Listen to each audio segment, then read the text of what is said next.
Ladies and gentlemen, welcome back to the channel. Welcome back to another video. Today, I am here with my Elimination Chamber full show review. Without further ado, let's talk about it.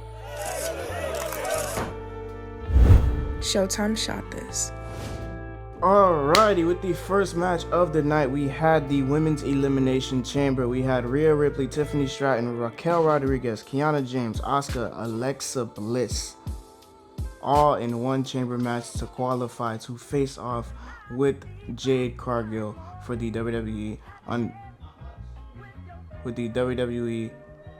Women's Championship.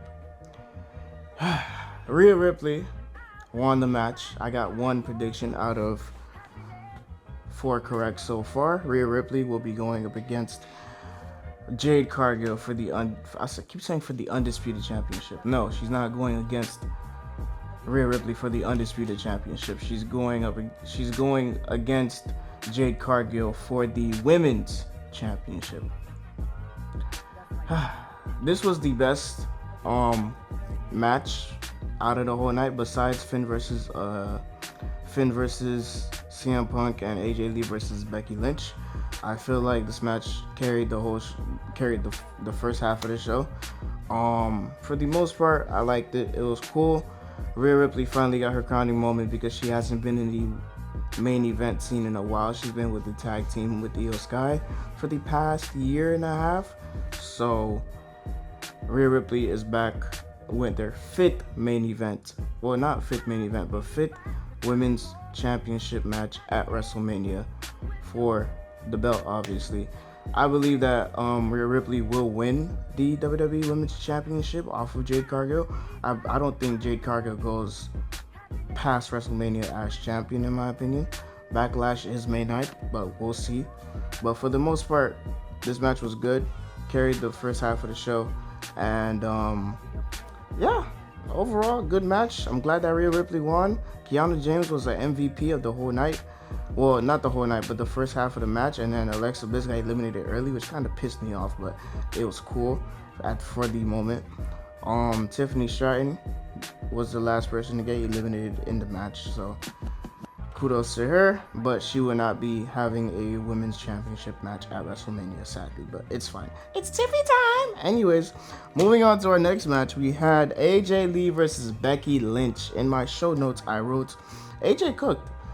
Like, she hasn't lost any ring rust at all with Becky Lynch. Becky Lynch, you know, she makes people look like $1 million even if you're ass, but AJ Lee is not ass. AJ Lee is a veteran in the ring. So AJ Lee has won the WWE Intercontinental Women's Championship. I am still 1 for 4 in predictions, obviously, but AJ Lee's her new Women's Intercontinental Championship. I believe that she's gonna go on a part-time, full-time run, if that makes sense, where it's like she has, she's full-time up until Mania, and then after Mania, if she's still champion, which I don't highly doubt that she won't be champion, she's gonna be champion, but we will see when the time comes. AJ Lee is your new women's champion. Women's Intercontinental Champion, I'm sorry. Good match. I think the Jessica Carr and Becky Lynch angle is still gonna go on. Jessica Carr is also a wrestler and a ring referee, so I don't know how that's gonna go. I hope that continues on and Becky Lynch gets a match against Jessica Carr, because I feel like Jessica could put on a good match with Becky Lynch, because Becky Lynch is one of the best women's wrestlers that we have today. AJ Lee, I think she's going to be a fighting champion going forward. Entering WrestleMania, she's going to be defending her title probably on weekly shows, just like Carmelo Hayes is doing with the United States Championship. So we will see how that goes, but for the most part, AJ Lee is your new WWE Women's Intercontinental Champion. Next match on the card, I think we had the Chicagoans, one of the Chicagoans, the next Chicago member, damn, I can't speak English, Chicagoan member that we had on this card. We had CM Punk versus Finn Balor for the WWE World Heavyweight Championship. CM Punk ended up retaining his title, which I predicted, obviously, because I don't think we need a triple threat Mania. I think we just need Roman Reigns versus CM Punk, in my opinion. This match was good. CM Punk had a reversal with a sharpshooter off of a coup de grace, which was kind of clever to do and pretty genius of him to do. What else did we have? We had Finn Balor just put on an excellent performance, in my opinion. They had their little handshake at the end, which solidifies that Judgment Day is going to implode very soon. And I believe that Finn Balor is going to be in an Intercontinental Championship match at WrestleMania. If they want to spice things up, they could do JD versus Finn versus Dominic for the Intercontinental Championship.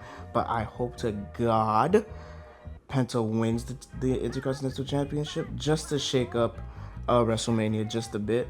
Penta been on the main roster for a year now, so he hasn't won any gold yet. So I'm hoping that he wins the Intercontinental Championship tonight on Monday Night Raw. But we will see. This match was good. I didn't have no complaints about it. It's the second best match of the night. And then, yeah.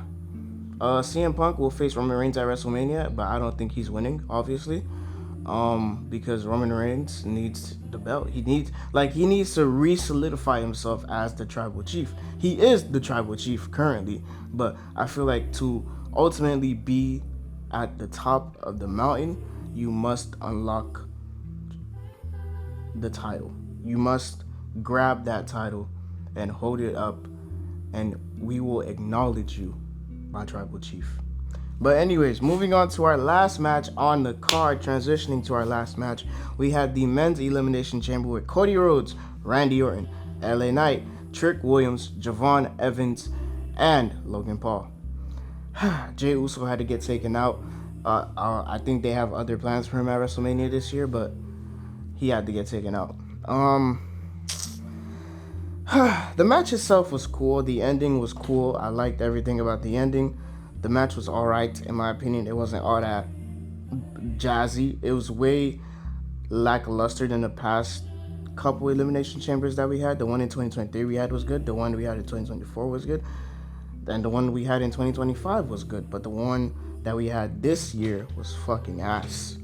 It wasn't that great. It wasn't that appetizing. It wasn't that awe-inspiring match that we normally have for an elimination chamber, you know? I feel like they should just have that NXT format where it's an NXT pay-per-view that they have where they have to stand in the pod for a numerous amount of time before getting back in. I forget what it's called, but it's a cool concept and I like it. I feel like that should be Elimination Chamber going forward, but honestly, they're not going to do that because why would they change the format that's been working for many, many years? But anywho, my pick to win this match was Cody Rhodes, but Randy Orton did end up picking up the win in a major way and advancing to WrestleMania. He folded at King of the Ring, but he took his opportunity and RKO'd Cody Rhodes. Let's run through this ending of this match really quickly. So we had Cody Rhodes, and Randy Orton and Logan Paul. Logan Paul eliminated 3 people out this chamber match. I don't know why they was milking the shit out of it, but Logan Paul eliminated 3 people. He got stomped out by Seth Rollins, a returning Seth Rollins. Monday night should be beautiful tonight. Seth Rollins is on the show on Monday Night Raw tonight, so that should be good. I don't know why Logan Paul had to eliminate 3 people in the Elimination Chamber match. I guess that was for Bronson, but Bronson obviously got injured with a torn bicep, and he's out for the next 7 to 8 months. So Logan Paul had to replace him. The masked man got, first off, one of the masked men was a decoy for somebody else, which ended up being Seth Rollins. Seth Rollins came in the ring, kicked Logan Paul in the gut, stomped his head into the mat. Cody Rhodes eliminates Logan Paul. Then we get Drew McIntyre. The door is still not closed for some odd reason. Drew McIntyre comes in, swings the belt in the back of Cody Rhodes' head, starts beating up Cody Rhodes, Glasgow kiss, boom, bada bang. And then he was going to go for the Claymore. Obviously, Cody Rhodes reverses, started beating him up. Randy RKO Drew. Then Cody hit a crossroads. Then after that, Randy Orton RKO's Cody Rhodes to end up winning the match and going against Drew McIntyre at WrestleMania. But Nick Aldis looked like he was ready to fight Drew McIntyre. So here's my prediction, one of my predictions. I believe that if Drew McIntyre loses the belt on this Friday on SmackDown, he will face off with Nick Aldis at WrestleMania. Or part B, option B, is that Cody Rhodes loses the match in a disqualification due to interference, and we set up a multi-man match at WrestleMania. But either or, I would love to see Nick Aldis back in the ring. That's just me, because he is actually good as fuck. Overall, this PLE was, out of 10, a 6. It was not that good. I hope WrestleMania this year is better than Las Vegas WrestleMania last year. Because, oh my gosh, what a monstrosity we had last year. The boring night 1 and then a main event to save the show. And then night 2 came along. That was alright. It wasn't really that good. But, yeah, for the most part, I think that's all my predictions and all my statements for this show. Oh, before I go, LA Knight. What are we doing, bro? He botched his elbow drop again, bro. I'm really getting tired of this nigga, bro. Somebody send a nuclear, send something to his house, please. Tell that man get better. I think he lost his chance at trying to be a contender for the WWE World Heavyweight Championship or the WWE Undisputed Championship, in my opinion, because I feel like that botch, Triple H just looked at him and was like, yeah. If he gets released next year, I don't know. I hope he doesn't. I hope he stays. I hope they see a long-term plan with him, because I don't want him to be released at all. I hope not. Please, for the love of God, please. But yeah, thank you all for stopping by on this lovely Monday. Monday Night Raw is tonight. I do want to bring back the Raw recap, but I don't know yet. We'll see. Thank you all for watching.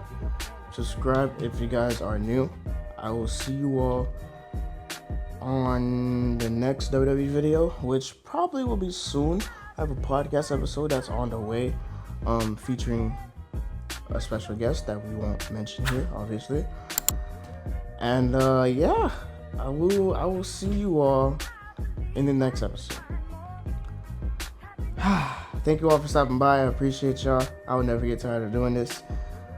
Thank you all for following me on this lovely journey of life. And I will see you all in the next one. Later.